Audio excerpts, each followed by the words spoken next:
The chair recognizes honourable member for Marathon. Privilege.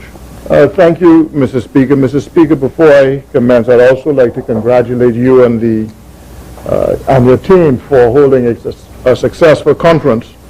You will recall that I was unable to attend the conference due to some negotiations of a very sensitive matter that I was involved in on behalf of the government, which I spoke to you about when we met at the Prime Minister's office. So again, I want to congratulate you and apologize for being unable to attend.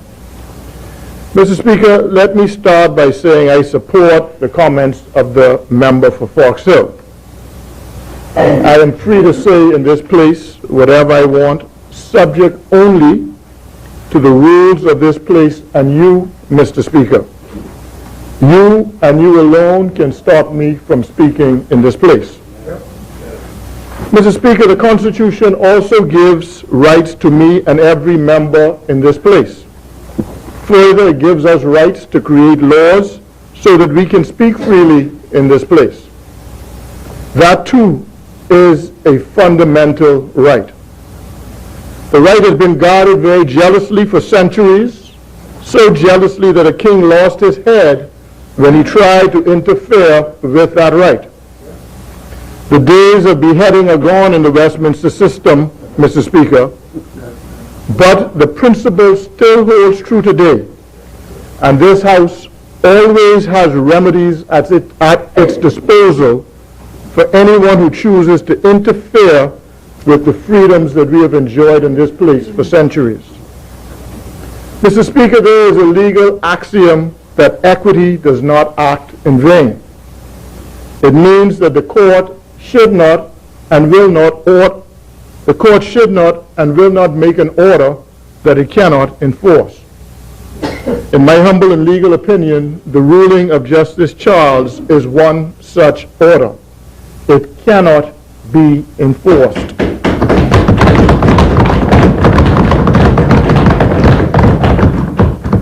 Mr. Speaker, you alone can stop members from speaking in this place.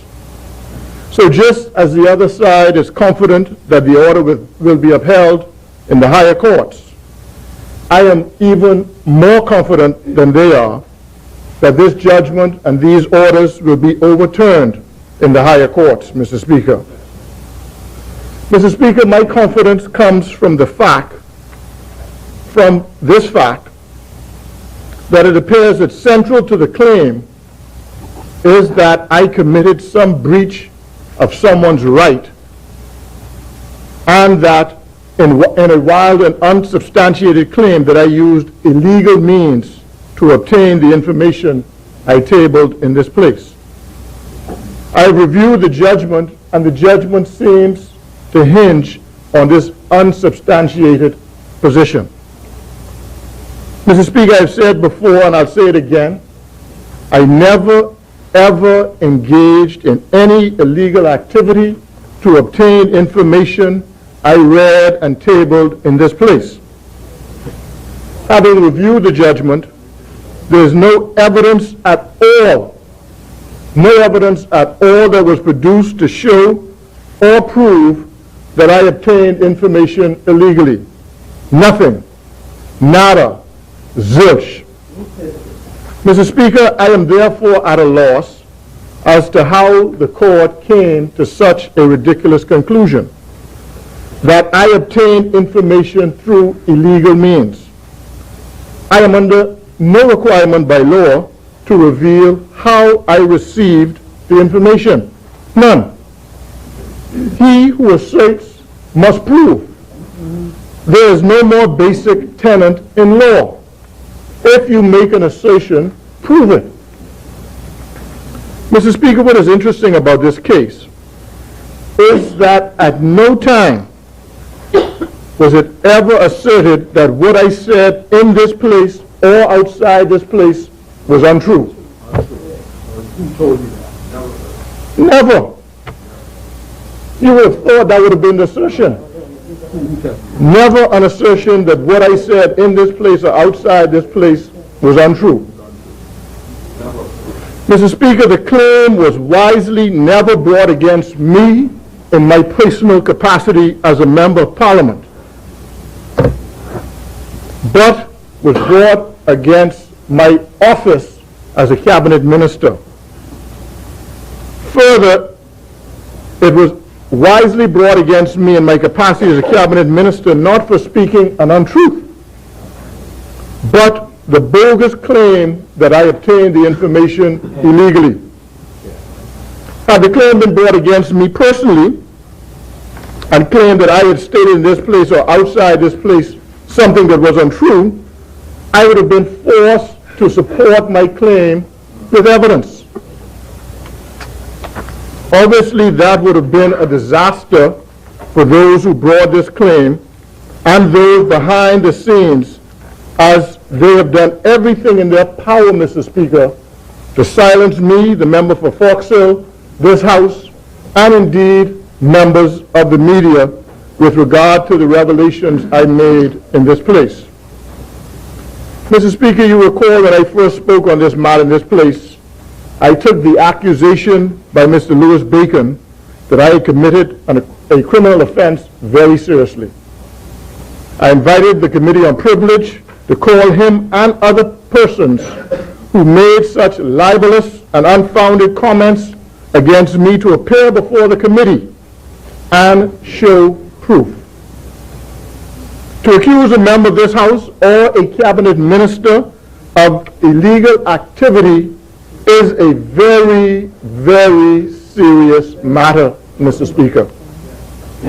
The House also passed a resolution that Fred Smith QC and Ferron Bethel appear before the Committee on Privilege.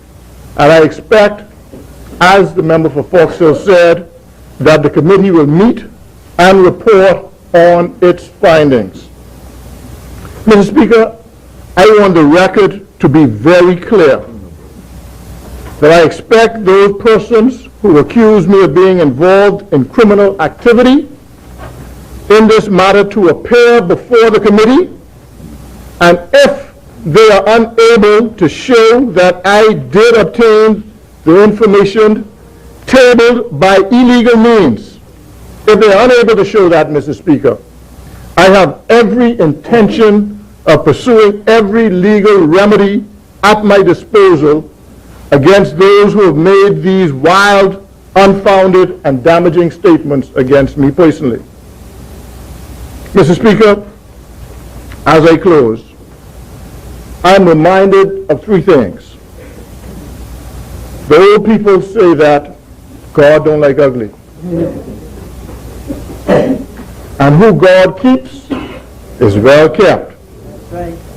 And thirdly, Mr. Speaker, I refer to the verse, the 91st verse of Psalms, so I refer to Psalms 91, verses 7 through 11.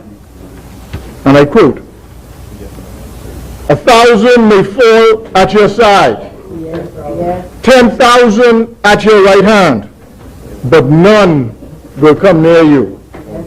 You will observe with your eyes and see the punishment of the wicked. If you make the Most High your dwelling place, even the Lord who is your refuge, then no disaster will come near you. None. For he will command his angels concerning you and guard you in all your ways," Mr. Speaker. You did well. Close quote, Mr. Speaker. Mr. Speaker, I have always been guided by faith and not by sight, Mr. Speaker. Thank you very much. Go ahead.